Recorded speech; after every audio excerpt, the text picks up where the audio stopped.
Well, good afternoon. Today we're back and we're talking about some really exciting stuff called placement and persistency.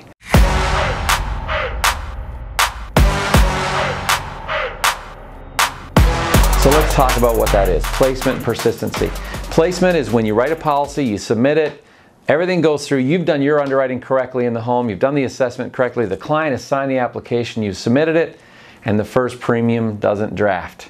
For some reason the money's not there, or they change their mind, they call in and cancel it before it actually issues and they pay their first premium. That's placement. So a policy has to place at the carrier typically in order for you to get paid. That's the best way anyway. That way when the first premium drafts, now the client is vested, the policy gets issued, and you as the agent gets paid. Let's talk about the other word briefly, persistency. What does that mean? That means the amount of business or the percentage of your business that you place with carriers that sticks, that is still in force, that stays in force. So a policy that is submitted, issued, and paid and stays on the books gives you a high persistency rating, a high persistency percentage. You want those numbers to be as high as possible. That is your book of business going forward. That's where you're going to get paid renewals year after year. It determines a lot. If you write a lot of business and a lot of it falls off, you have poor persistency. Some carriers will actually terminate your contract if your persistency is too low or falls below a certain threshold. So let's talk about those two words, what affects that and how it affects you as the agent. There's three other words in there. Number one is this dreaded word called chargebacks. Chargebacks. Again, if you're in the life business, that's a word you need to know. Not takens also applies to placement and also NSFs, non-sufficient funds. So those are three words, okay? Three words, non-sufficient funds, not takens, which leads to a chargeback that affects your placement and persistency ratings. How do you solve this problem of chargebacks? That's really the topic of today, is the chargeback dilemma in life insurance sales. We all hate it. Agents hate it because you get a chargeback, now you feel like you got to go write another policy or two to replace the one you just lost. So how do you prevent that up front? So just like when we talk about handling objections and knowing the most common objections that people give you, raising them in the presentation, dealing with them up front, handling them, removing them from the table of conversation, and then moving forward, it really takes the same type of initiative here when it comes to making pricing recommendations and finding affordable premiums for your clients. That has to do with affordability for the most part and trust. Two things that you have to have for your clients to want to continue doing business with you and be able to afford to continue doing business with you to ensure that their family is protected. They need your trust and they need you to consider their affordability. If you've missed the mark on either one of those, you're probably going to get a cancellation, an NSF, a not taken, and then a chargeback. So what do we do to prevent chargebacks? Or, to put it positively, what do we do to ensure a high percentage of persistency with few chargebacks? So here's a few things. I'm going to run you through a few steps that I'm hoping is going to help you as a new agent, as a lifer, as a veteran agent. Regardless of where you are, I'm hoping these things can help. So let's dive in. First of all, you have to make sure that the premium that you're recommending is affordable to your client. In the mortgage protection business, it's one thing to assess income. It's one thing to assess, the amount of monthly obligations that family has, and to make recommendations based on their need, the coverage they want to protect, and the affordability of those homeowners. With final expense, all the more important to assess the need, the financial need, and also the financial means of the people living in that home that you're trying to protect. The person that's about to apply for the policy, what is their financial situation? You have to assess that. And for those of you out there in final expense land working this side of the business, you know it's a great place to be, but it's also a very sensitive one because of the middle to low income demographic that we're dealing with the folks that we serve in this marketplace. I love these people. However, you have to be really sensitive about affordability and assessing the client's income so that the policies that you write stay in force and actually does the job that the client was intending it to do when they took out the policy. We deal with people who really are living anywhere from just basic Social Security all the way up to a pension, 401k, retirement, annuities, and the range is broad.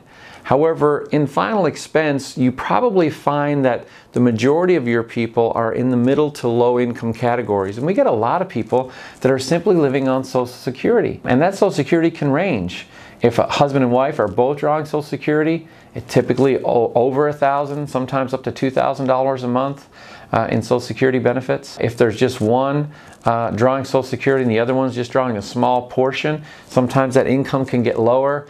If one of those spouses has passed away, now they're living off one Social Security income and they've lost the other one.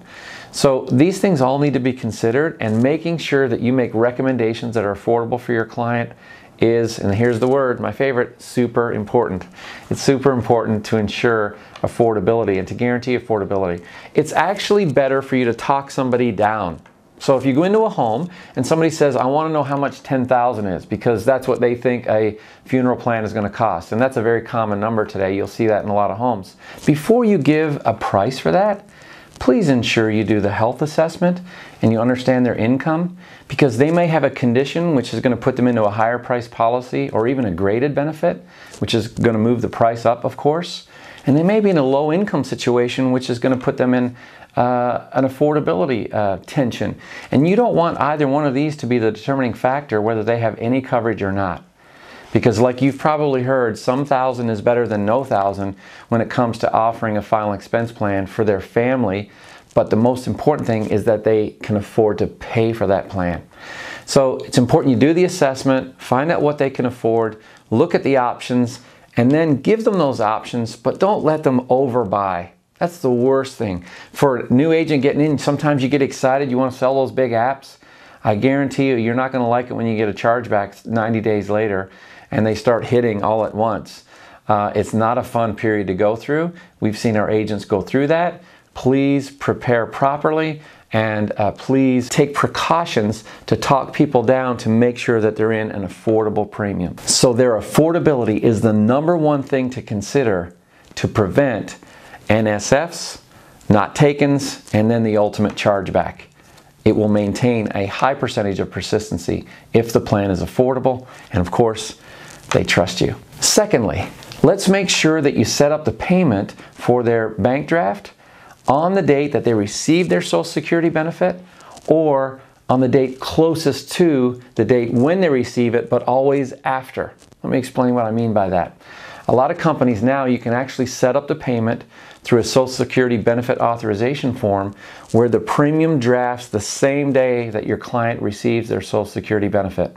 Not before, but not 2 days after, on the same day that they receive it. That way we can ensure that their payment is always received by the insurance company, keeping their policy in force. A lot of our families are living month to month. And if the premium payment is not made right away, when they go to the bank, typically a day or so or that day to look at their bank account, oftentimes they'll draw all the money out and start doing the things that they normally do. So until they get into the habit that they have this additional payment of $40, $50, $60, $70 a month, whatever it is, it's important that you draft it as close to or on the day that they receive their Social Security benefit. If they get it on one of the Wednesdays, Social Security is typically paid on the 3rd of the month or on the 2nd, 3rd, or 4th Wednesday of the month. Now, if they get it on one of the Wednesdays, that's a moving date in the month. Here's a simple way to remember that. If they get it on the 2nd Wednesday, the latest day that the 2nd Wednesday can be on in any month is always the 14th. Here's an easy way to remember. There's 7 days in a week, times 2. If 2 full weeks expire, the last day the 2nd Wednesday can be on is the 14th. The last day the 3rd Wednesday can be on is the 21st. The last day the 4th Wednesday can be on, you guessed it, is the 28th. You can never set up a draft for the 29th, the 30th, or the 31st because February only has 28 days. These are tips to remember. If you follow that practice, the money will always be there, increasing your persistency, lowering your chargebacks. Thirdly, stay in touch with your client. Be the local agent. One of our guys here on our team says, be the local agent, regardless of where you live and regardless of where they live. Treat them as if they were next door. Treat them as if they could pop into your local office regardless of where you live. That means servicing the client.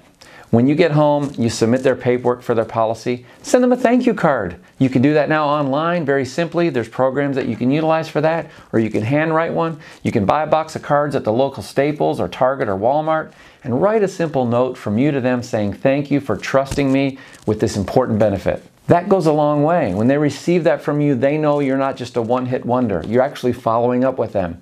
When you get notification that their policy is approved, call your client. Let them know the policy is approved.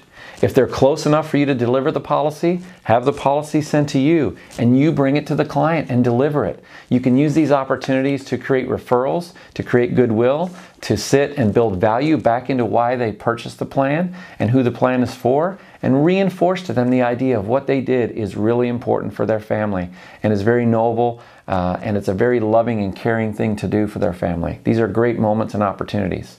If your client is at a distance and you have the policy sent to them, call them and let them know it's on the way.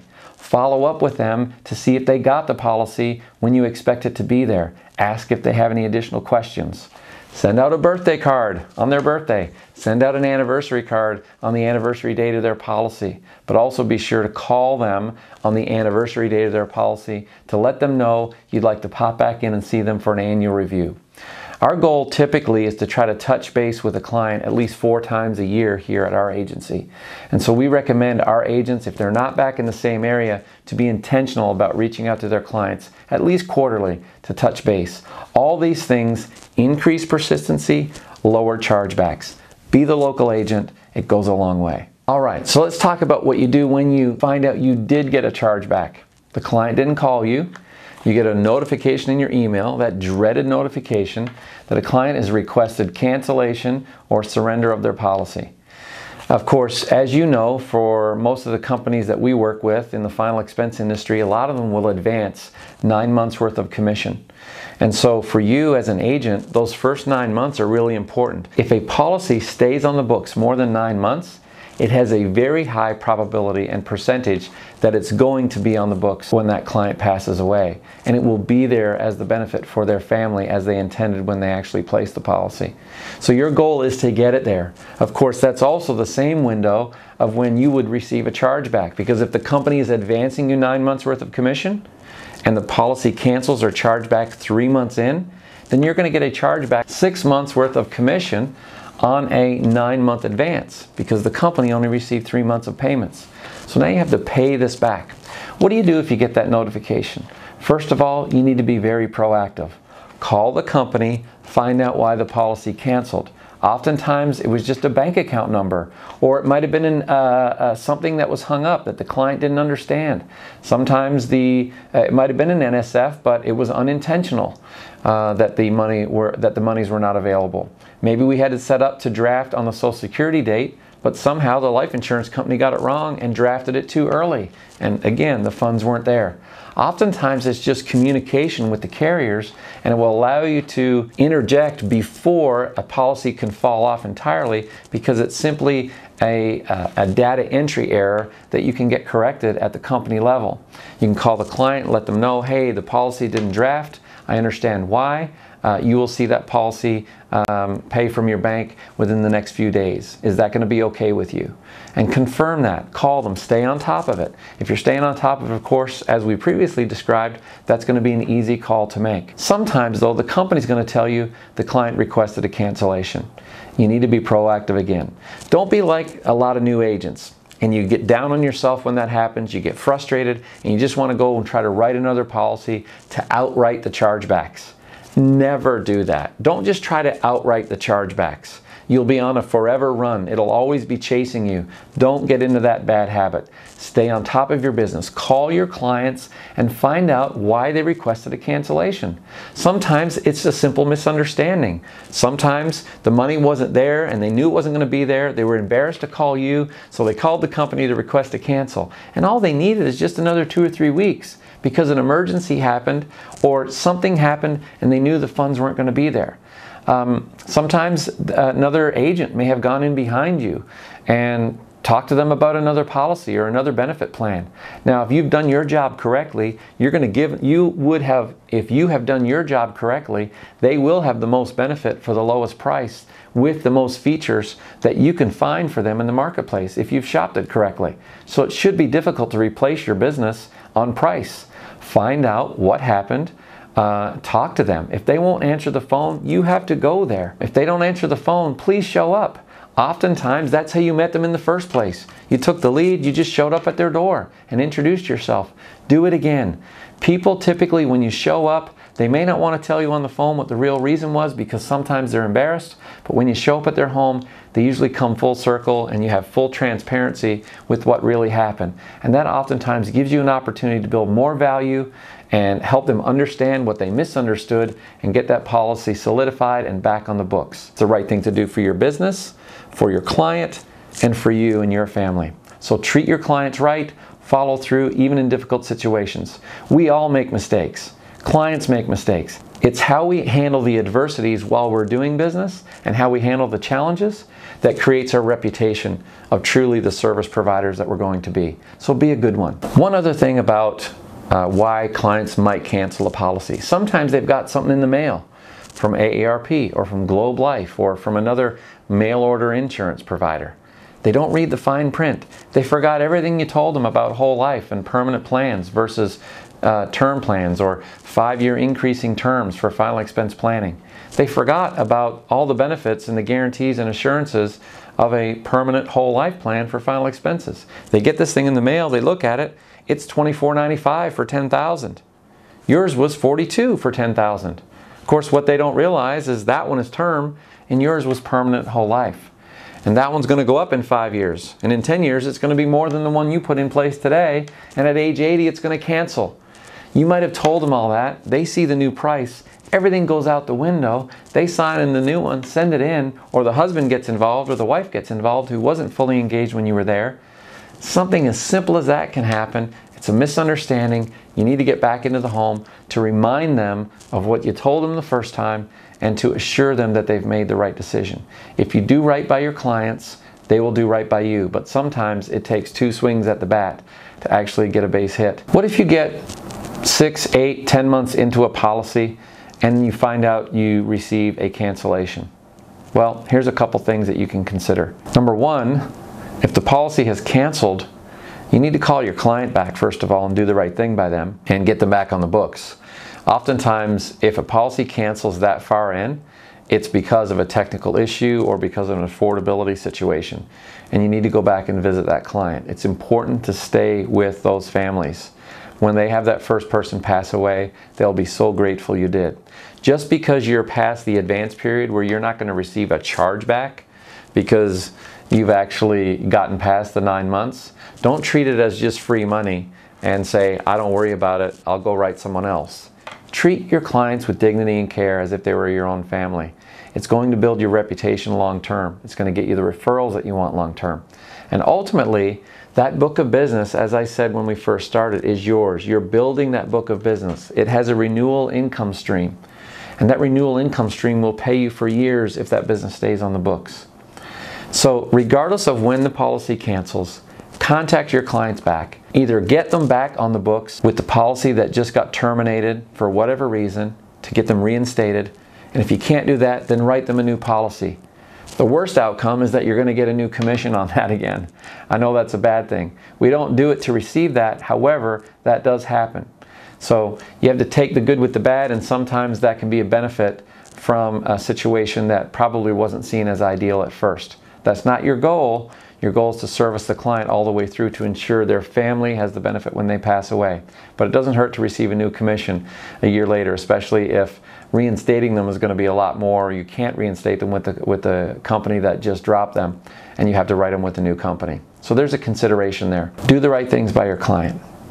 If you treat your clients right, if you assess their needs, if you earn their trust, if you understand their income and their financial situation, and then you recommend and put policies in place that are affordable for them, your persistency will be high, especially if you service the client all the way through. Remember, they have brothers, they have sisters, they have kids. grandchildren. All of those people need your services at some point.